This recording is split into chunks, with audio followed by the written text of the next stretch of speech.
Bonjour, nous souhaitons vous informer au plus tôt des modifications qui seront apportées au règlement roller hockey pour la saison 2021-2022 et qui ont été votées par le conseil d'administration de la Fédération française roller et skateboard. Cette vidéo n'a pas pour objet d'être exhaustive sur les modifications apportées et ne peut en aucun cas se substituer au règlement auquel elle se réfère. Cette vidéo a pour vocation de faciliter l'adaptation des clubs à ces nouveautés et de les aider à préparer au mieux la saison prochaine. 25 modifications significatives vous seront exposées ici. Elles porteront sur la prise en compte du nouveau module fédéral, les modifications des modalités d'entente et de sélection, les compétitions elles-mêmes, la mise en application de nouvelles règles internationales et un aspect de discipline. Avec la mise en place du module fédéral, l'engagement des clubs se fera en ligne.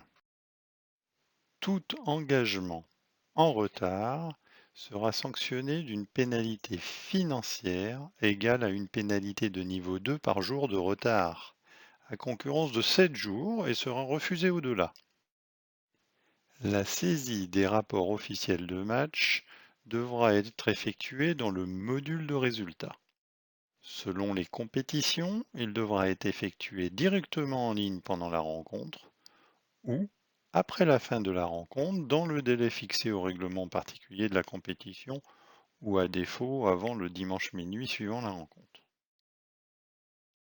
Pour les compétitions de Ligue Élite, National 1, National 2, National 3, Ligue féminine, Coupe de France masculine, Coupe de France féminine, Championnat U20, pour la phase d'accession à la Nationale 3 et les phases finales de pré-nationale U17 et U15, les rapports officiels de match devront être saisis dans le module de résultats directement en ligne pendant la rencontre. Le marqueur devra prendre en compte le fonctionnement du nouveau module de résultats qui fera l'objet d'une formation spécifique. À l'issue de la rencontre, il est offert au club la possibilité de faire signer le rapport officiel de match au choix par le capitaine ou par l'officiel A de l'équipe. Dans le cadre du championnat de pré-national, la phase régionale n'imposera pas la saisie en ligne dans le module de résultats. Les rapports officiels de match devront être saisis au plus tard le lundi suivant les rencontres. De manière analogue pour les championnats de France des catégories U15 et U17, lors de la phase de qualification, la saisie en ligne pendant la rencontre ne s'impose pas. Les résultats, scores et listes de joueurs devront être saisis dans le module de résultats au plus tard le mardi suivant la compétition. Le traitement des suspensions sportives est complété pour tenir compte de la mise en place du nouveau module fédéral. Au paragraphe déjà en place, il est ajouté la mention permettant de comprendre que un joueur sous le coup d'une suspension sportive ne pourra pas évoluer en Coupe de France tant que l'équipe de son club, évoluant dans le plus haut niveau de championnat senior, n'aura pas disputé sans lui, depuis la date d'effet de sa sanction, un nombre de matchs officiels correspondant au quantum de sa sanction. De plus, pour les compétitions relevant du nouveau module de résultats, les journées prises en compte pour la suspension du joueur ou de l'officiel d'équipe sont déterminées automatiquement par le module fédéral. Il s'agit des prochaines journées prévues dans le calendrier du championnat à l'instant de la notification de la sanction. Prenons un exemple. Un joueur suspendu pour les journées J2, J3 et J4 est qualifié pour J5, restera suspendu pour J3 et qualifié pour J5, même si la journée J3 est ensuite reportée au-delà de J5 pour son équipe. De même, Si à l'instant de la notification de la sanction, la journée J8 a été avancée pour son équipe avant la J3, un joueur pourra être suspendu pour les journées J2, J8 et J3 et non pas pour J2, J3, J4. Dans les compétitions ne relevant pas du nouveau module de résultats, les rencontres successivement disputées par l'équipe sont prises en compte. J2, J4, J5, si J3 est reporté à une date ultérieure. Les modalités d'entente et de sélection sont modifiées cette année. Les ententes et les sélections sont limitées, sauf cas particulier apprécié par la commission sportive roller hockey, aux seuls clubs dont le siège est distant de moins de 100 km de celui de l'association support, que les associations soient affiliées à une même ligue ou à deux ligues limitrophes. Les ententes sportives roller hockey peuvent être créées sur un ou plusieurs niveaux de championnat jusqu'à la pré-nationale pour le championnat de France senior masculin, comme nous vous l'avions indiqué lors du règlement de la saison passée. Les sélections d'athlètes évoluent. Le principe de la sélection d'athlètes est étendu entre deux clubs uniquement pour l'évolution de joueurs ou de joueuses dans des catégories de championnat jeunesse non présentes dans leur club, ou l'évolution de licenciés féminines ou de joueurs U18 à U20 dans des niveaux de championnat senior non présents dans leur club. Attention, l'inscription par le club d'origine d'une équipe ou d'une entente dans la catégorie de championnat jeunesse ou dans le niveau de championnat senior correspondant à la sélection invalide celle-ci et la rend caduque.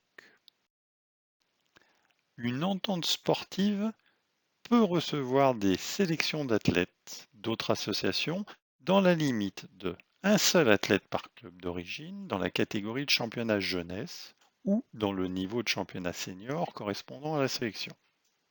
Elle peut recevoir des sélections d'athlètes dans la limite d'un regroupement maximum de 5 associations par cette entente et par ces sélections. Une association, elle, ne peut recevoir dans une catégorie de championnat jeunesse ou dans un niveau de championnat senior qu'au maximum 6 athlètes provenant de maximum 4 associations. Au niveau des compétitions, il est précisé pour le championnat de France de Ligue Élite que le classement de la phase de qualification servira de base aux sélections pour les coupes européennes derrière le champion de France de Ligue Élite et le vainqueur de la Coupe de France senior masculin. De manière analogue, au niveau des championnats de France de Ligue féminine, il est précisé que le classement du championnat de France de Ligue féminine Formule A ou du classement du championnat de France de Ligue féminine si la Formule B est adoptée, sert de base aux sélections pour les Coupes Europe féminines derrière l'équipe championne de France de Ligue féminine N1 et celle vainqueur de la Coupe de France senior féminine. À noter que dans le cas de la Formule A, s'il y a lieu de départager les deux équipes ayant terminé 5e, voire celles ayant terminé 7e, celles-ci seront départagées par le ratio nombre de points de classement divisé par le nombre de matchs disputés à l'issue de la phase de qualification. La formule de la Coupe de France senior masculin est modifiée pour la saison 2021-2022. Elle est ouverte aux seuls clubs engagés en championnat de France de Ligue Élite. Ainsi, seuls sont admis à participer aux rencontres de la Coupe de France les joueurs admis à participer aux rencontres du championnat de France de Ligue Élite, conformément à l'article correspondant dans le règlement particulier des compétitions. À noter que les joueurs de catégorie U18 à U22 ne sont pas soumis à cette restriction. Le déroulement général de la compétition est directement impacté puisque seules 10 équipes participeront à la Coupe de France senior masculin. Au niveau des huitièmes de finale, un tirage au sort sera effectué, identifiant les 6 équipes directement qualifiées en quart de finale et les 4 équipes qui disputeront un tour de huitièmes de finale. Concernant l'engagement en Coupe de France, un club possédant une équipe engagée en championnat de France senior masculin élite doit obligatoirement engager une équipe en Coupe de France senior masculin. De manière analogue, un club possédant une équipe engagée en championnat de France de ligue féminine doit obligatoirement engager une équipe en Coupe de France senior féminine. Les championnats de France jeunesse sont désormais composés des catégories U20, U17 et U15. Des informations concernant les formats de rencontre des catégories U7, U9, U11 et de compétition de la catégorie U13 vous seront faites par ailleurs. Passons désormais à l'application des nouvelles règles internationales dans nos règlements. La première modification porte sur le déroulement des tirs de pénalité à l'issue d'une partie dans le cadre des formats éliminatoires. Si le principe d'une série de 3 tirs de pénalité reste inchangé, le changement intervient en cas d'égalité à l'issue de cette série de 3 tirs de pénalité. La méthode sera toujours de fonctionner en tir de pénalité en mort subite, mais l'ordre de tir entre les deux équipes est inversé à l'issue de la première série des 3 tirs. Prenons un exemple ci-dessous. Si l'équipe X a commencé les tirs de pénalité dans la série de 3 tirs, eh bien, en cas d'égalité à l'issue du troisième tour, l'ordre des équipes est inversé. L'équipe Y devient la première à tirer, l'équipe X devient la deuxième équipe à tirer. Les règles internationales évoluent également, précisant le bon ajustement, le bon positionnement des demi-visières. Le schéma ci-dessous est intégré à nos règlements, précisant qu'en cas de non-respect du positionnement de la demi-visière, l'arbitre donne un avertissement à l'équipe fautive. Et en cas de récidive au sein de la même équipe, l'arbitre sanctionnera le joueur concerné d'une pénalité mineure pour équipement non conforme. Les spécifications de taille et de poids du palet évoluent. Le règlement international précise désormais que le diamètre est exactement de 77 mm. Jusqu'à présent, une plage était proposée entre 70 et 80 mm. La hauteur du palet peut évoluer entre 22 et 30 mm. Auparavant, c'était 22 à 26 mm. Quant au poids, le poids doit être compris entre 120 et 130 grammes, alors que précédemment, les règlements étaient de 80 à 120 grammes. Lors des engagements, le joueur situé dans sa zone d'attaque doit poser la palette de sa crosse au sol en premier. Lorsque l'engagement est effectué au centre de la piste, le joueur de l'équipe visiteuse doit poser la palette de sa crosse en premier. Les règles internationales évoluent également sur l'application des pénalités mineures. Lorsqu'un gardien de but reçoit une pénalité mineure, il est remplacé au banc des pénalités par un substitut désigné par le capitaine, cela ne change pas, mais ce substitut doit être choisi parmi les joueurs présents sur la piste au moment de l'infraction. Autre évolution, en cas de pénalité de banc mineur. Si le joueur fautif n'est pas identifiable, le joueur désigné par le capitaine pour purger la pénalité doit être choisi parmi les joueurs présents sur la piste au moment de l'infraction.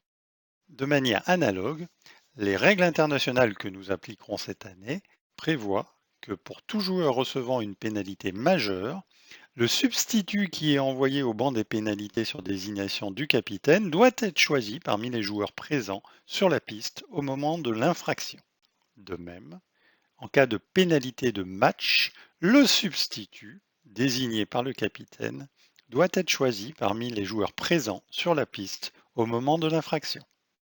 La règle concernant les pénalités induites suite à l'application de 3 infractions commises avec la crosse perdure. Par contre, elle est complétée par une mention qui indique que pour cette règle, une double pénalité mineure ne comptera que pour une seule infraction. La dernière modification que nous souhaitons partager avec vous cette année porte sur l'obligation qui est faite aux arbitres d'établir un rapport d'incident en cas d'expulsion d'un joueur sur pénalité de méconduite pour le match induite par une pénalité majeure. Nous avons supprimé des règlements la mention qui offrait la possibilité de ne pas établir de rapport d'incident. D'autre part, nous avons précisé que le rapport d'incident devait être impérativement adressé par les arbitres par courriel à la fédération avant le lundi minuit. Voilà, nous avons passé en revue les principales modifications apportées au règlement roller hockey pour la saison 2021-2022. Nous vous souhaitons une excellente saison.